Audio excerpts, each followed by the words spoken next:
I hope my video on Eurasianism was insightful. Now I would like to create a video explaining why I take the position of both classical liberalism and National Socialism. I believe that National Socialism is the fulfillment of classical liberalism, and will explain why in this video. What is classical liberalism and National Socialism? Classical liberalism is a political and economic philosophy that emphasizes individual freedom, limited government intervention, and protection of individual rights. It advocates for free markets, personal autonomy, and the rule of law as the foundation for societal organization. National Socialism, also known as Nazism, is an ideology that arose in Germany during the early 20th century. It combines extreme nationalism with elements of socialism and authoritarianism. It was characterized by racial supremacy, anti-Semitism, expansionism, and a radical approach to governance under the leadership of Adolf Hitler and the NSDAP. How can these seemingly opposed ideologies be reconciled? These opposing ideologies can be connected through polemics. Polemics is the use of strong debate to defend opposing viewpoints to eventually arrive at a resolution combining elements of both.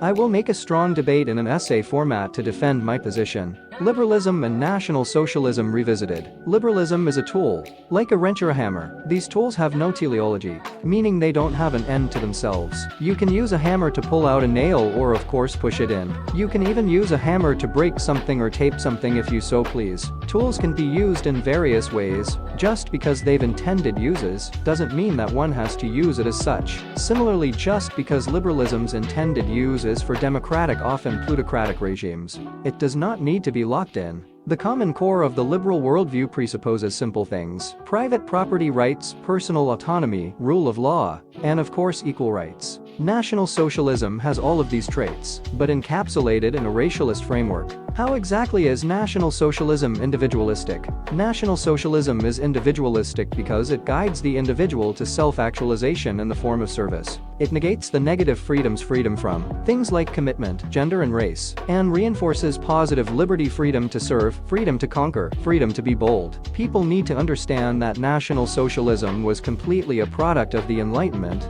and thought of Napoleonic nationalism.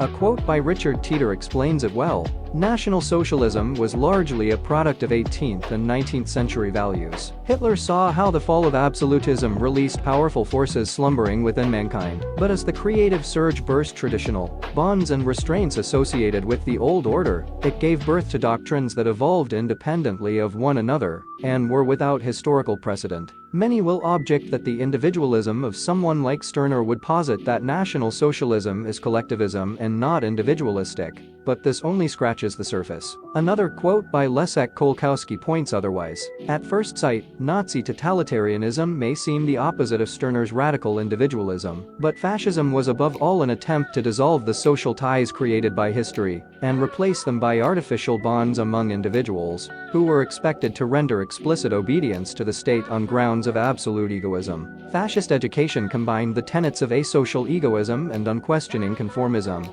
the latter being the means by which the individual secured his own niche in the system. Stirner's philosophy has nothing to say against conformism, it only objects to the ego being subordinated to any higher principle. The egoist is free to adjust to the world, if it is clear he will better himself by doing so. His rebellion may take the form of utter servility, if it will further his interest. What he must not do is to be bound by general values or myths of humanity. The totalitarian ideal of a barrack-like society from which all real, historical ties have been eliminated, is perfectly consistent with Stirner's principles. The egoist, by his very nature, must be prepared to fight under any flag that suits his convenience. Was private property respected in the Third Reich? Yes, indeed. National Socialists in fact privatized businesses to be put in the hands of party members. Advice from these party members would go up the chain to the German Labor Front DAF, Deutsche Arbeitsfront, and acted on by the heads of command. Was Nazism totalitarian? I would say absolutely. However, Hitler simply represented the national interest of the nation, and his word was a proxy for codified law.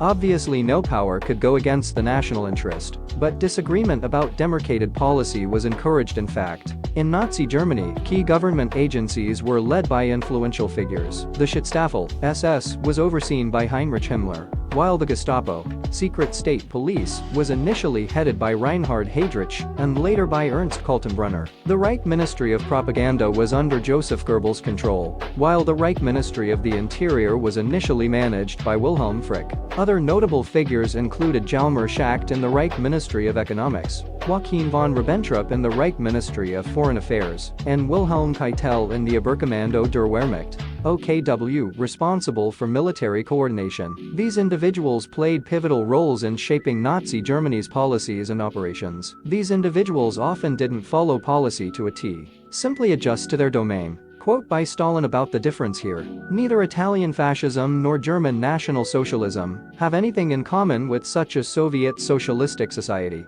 primarily because private ownership of factories, plants, lands, banks, means of transportation, etc. remain untouched there, and, therefore, capitalism in Germany and Italy remains in full force." What about equal rights? Both revolutionary America and NS Germany had equal rights. Both decried rights for me and mine, and not for the certain other racial groups and religious groups. This was under the pretext of Völkisch equality, which ascribed racial equality of opportunity, equality before the law, and full legal rights to people of German blood or related blood, but deliberately excluded people outside this definition, who were regarded as inferior.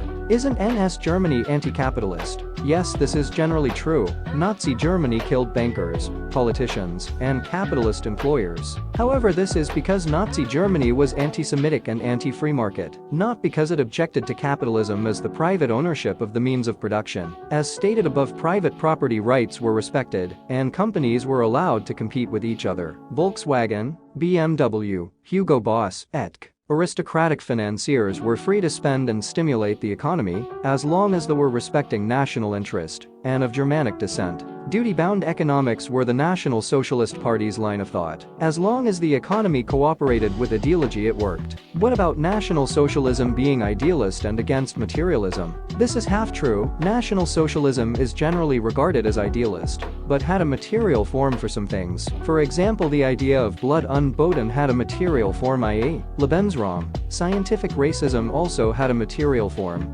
with family tree charts and pedigree percentage requirements for the SS and other NS German organizations. The idealist form was simply unity of Germanic peoples under a banner, specifically the Nazi banner. Again, since classical liberalism is a tool, it can neither be intrinsically materialist or idealist, and can certainly have elements of both. Are there any Nazi classical liberals? There were quite many, in fact, such as Rockwell, William Luther Pierce, and other race realists like William Joyce, Arthur de Gobineau, and so on. The most common ones today are mostly online, such as me. Shouldn't authoritarian regimes never be liberal? If you go by someone such as Karl Popper, this can certainly be true. However, the fact of the matter is that the economic situation in Germany needed a state of exception, a powerful leader who represented the national consciousness of the nation to steer the economy out of dire straits. Was this going to be forever the case? Of course not, because advice went up the chain and decisions came down in an horrific society, like Nazi Germany.